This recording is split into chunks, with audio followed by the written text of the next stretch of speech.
Anger at home in India, Muslims there protested Monday against remarks by top officials in the governing Bharatiya Janata Party, remarks many see as insulting to Islam's Prophet Muhammad. One of the BJP's top TV faces has triggered a big diplomatic meltdown.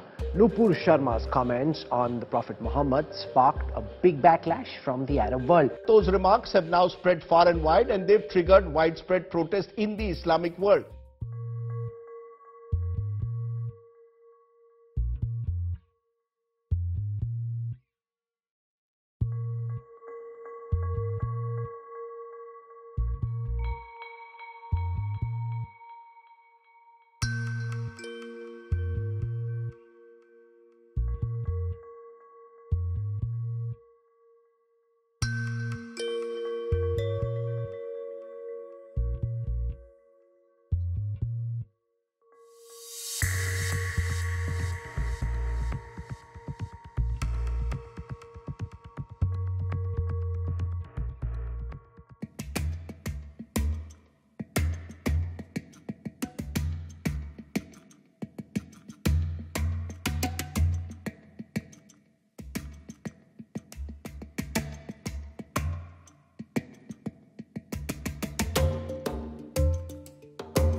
The way this controversy has spread and how quickly the BJP has had to respond to this, I would not have seen this coming last week. You know, this is not the first time that ordinary users of social media in the Gulf have flagged up the Islamophobia, which is pretty rampant in India right now. This particular comment, I could only imagine it was a confluence of factors. You know, the fact that prominent people on Twitter took it up, the fact that it was an insult to the Prophet. So that would have really sparked it. But it is also quite unprecedented the way there is being official declarations from the governments of Gulf states. These are countries, you know, that often keep silent on the way Indian Muslims are treated. This is not a new phenomenon. Indian Muslims are being severely discriminated against by the government. And these Gulf states very rarely say anything. This includes things like when the status of Kashmir was revoked in 2019. Saudi Arabia and the UAE carried on because they have big investments in quite the same way that a lot of Muslim majority countries keep quiet about China's treatment of the Uyghurs. These countries have not really come to the aid of Indian Muslims. But this time it is unprecedented, and that can be seen by the very quick reaction of the Indian government and the BJP.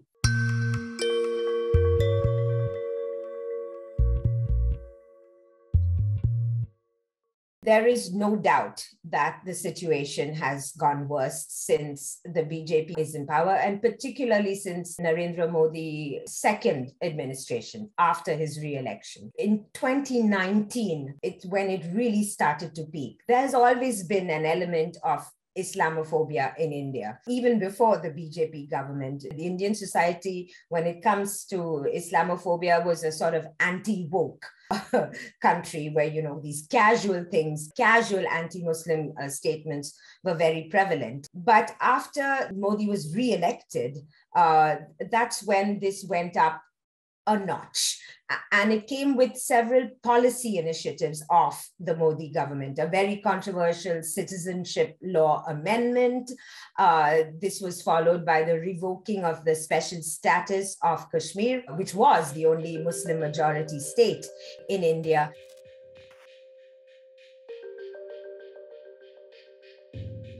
And it has been steadily rising along with some of his appointments. You know, the chief minister of Uttar Pradesh, Yogi Adityanath, makes very rabidly anti-Muslim comments. And these are people who are not the fringe. This is very mainstream BJP. I would think that when the BJP got its second mandate, it pretty much took it as a mandate to implement this anti-Muslim, this Hindu supremacist agenda that it has long had.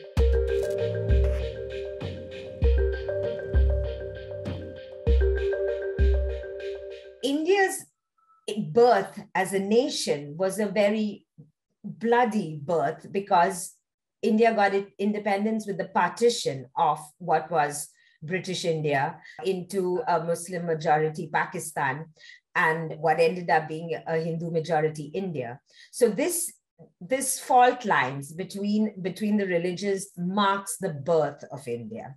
But since its birth, successive Indian governments before the BJP government have been very well aware of it and have always tried to maintain a secularism. But the British were aware of this division between Hindus and Muslims. It served the colonialists very well to divide these two communities that lived together throughout history. It was the British that had this policy of divide and rule. And they were the first ones to divide the state of Bengal into Muslim Bengal and Hindu Bengal, East Bengal and West Bengal. This picked up during colonial times, during the birth of the new nation. So this has been an undercurrent of Indian society. But of course, we talk about this when there is a problem. And for very many years, Hindus and Muslims have lived together in an everyday way, and Indian citizens were equal citizens. What we are seeing now is a sort of